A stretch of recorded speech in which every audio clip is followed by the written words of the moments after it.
नमस्कार, आप देख रहे हैं 4 PM। मैं हूं आपके साथ सिमरन। भाजपा के नेता और मोदी भक्त अक्सर ही ये दावा करते रहते हैं कि पीएम मोदी ने रूस यूक्रेन के बीच जारी वॉर रुकवा दी। भाजपा ने तो बाकायदा एक ऐड तक बनवा दिया था कि मोदी जी ने वॉर रुकवा दी पापा। इसके बाद से अक्सर ही भाजपाई मोदी के वॉर रुकवाने का राग अलापते रहते हैं, लेकिन पिछले 16 महीने से अपने ही देश का एक राज्य हिंसा की आग में चल रहा है। वहां लोगों की जानें जा रही हैं और ना जाने कितने लोग बेघर हो गए, लेकिन रूस यूक्रेन की वॉर रुकवा देने वाले मोदी जी अपने ही देश के अंदर लगी इस आग को नहीं बुझा पा रहे हैं।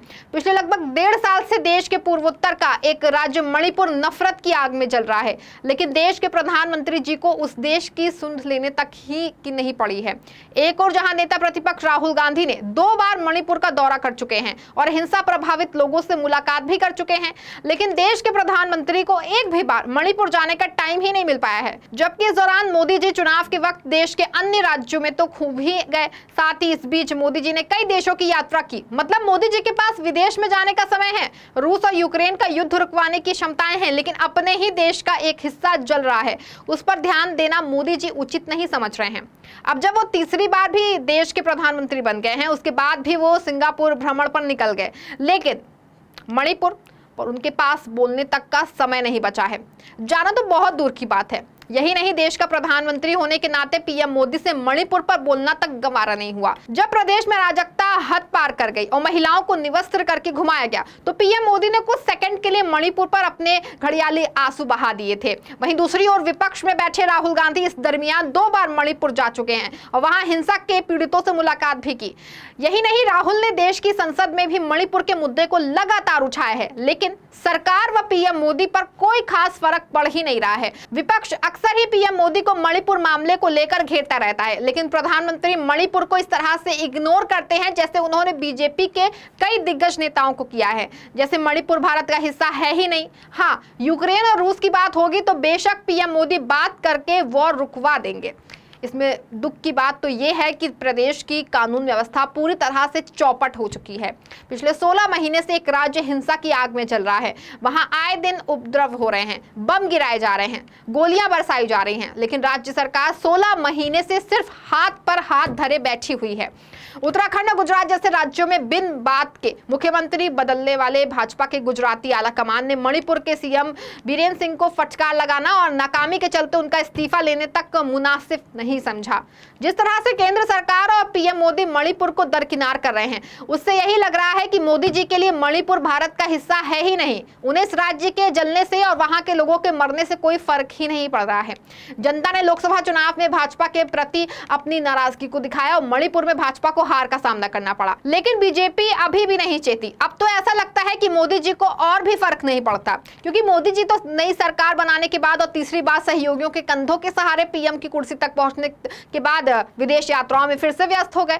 दूसरी ओर मणिपुर में एक बार फिर हालात दिन ब दिन बिगड़ते चले जा रहे हैं। एक बार फिर मणिपुर हिंसा की आग में जल रहा है, लोगों की जान जा रही है, गोलियां और बम बरसाए जा रहे हैं, लेकिन राज्य और केंद्र की सरकार व पीएम मोदी को कोई फर्क पड़ ही नहीं रहा है। आलम यह हो गया है कि पूर्वोत्तर स्थित इस राज्य में लूट, हत्याओं और अशांति की खबरें आम हो गई हैं। मणिपुर में 3 मई 2023 को हिंसा का दौर शुरू हुआ था, लेकिन 16 महीने बाद भी राज्य में शांति बहाल नहीं हुई। ताजा मामला जिरीबाग जिले का है, जहां हुई ताजा हिंसा में 5 लोगों की मौत हो गई। मणिपुर में हालात की गंभीरता का अंदाजा इसीलिए लगाया जा सकता है कि वहां हिंसा में शामिल दोनों समुदायों के पास अब ऐसे हथियार हैं जिनका इस्तेमाल आमतौर पर युद्ध में किया जाता है। सेना इस कदर मजबूत है कि उन्हें एंटी ड्रोन सिस्टम तैनात करने पड़ रहे हैं। पहाड़ों और घाटियों में लोगों ने बंकर बना रखे हैं। ऐसे में सवाल ये उठता है कि आखिर 16 महीने बाद भी इस राज्य में हिंसा क्यों नहीं थम रही है। आखिर प्रदेश की राज्य व देश की केंद्र सरकार क्या कर रही है। मणिपुर का यह हाल तब है जब वहां कहने को डबल इंजन की सरकार है, यानी प्रदेश और केंद्र दोनों की जगह बीजेपी विराजमान है, लेकिन फिर भी मणिपुर 16 महीने से जल रहा है, लोग मर रहे हैं। मणिपुर में पिछले साल मई से ही हालात जो हैं वो तनावपूर्ण हैं। बीच में कुछ महीनों में ऐसा लगा कि शायद हिंसा थम गई है, लेकिन अब एक बार फिर प्रदेश के हालात लगातार बिगड़ते जा रहे हैं।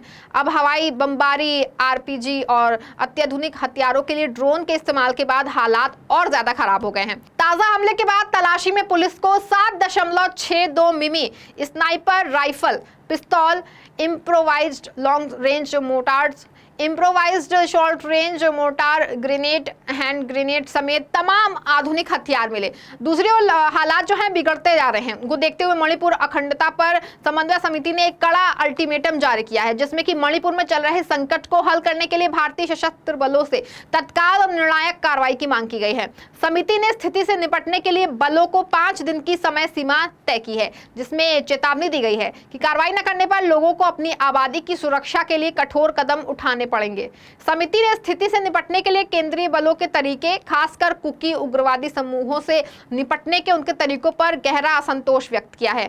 अपने अल्टीमेटम में मणिपुर अखंडता पर समन्वय समिति ने या तो इन उग्रवादी समूहों पर कड़ी कार्रवाई करने या मणिपुर से केंद्रीय बलों को वापस बुलाने का आह्वान किया है। लेकिन इस बीच सबसे अहम सवाल यह है कि आखिर मणिपुर में हिंसा थम क्यों नहीं रही है। ये पूरी लड़ाई 2 जातीय समूहों कुकी और मैतेई के बीच की है। ज्यादातर मैतेई समुदाय के लोग घाटी में रहते हैं और वही कुकी समुदाय के लोग पहाड़ों पर रहते हैं।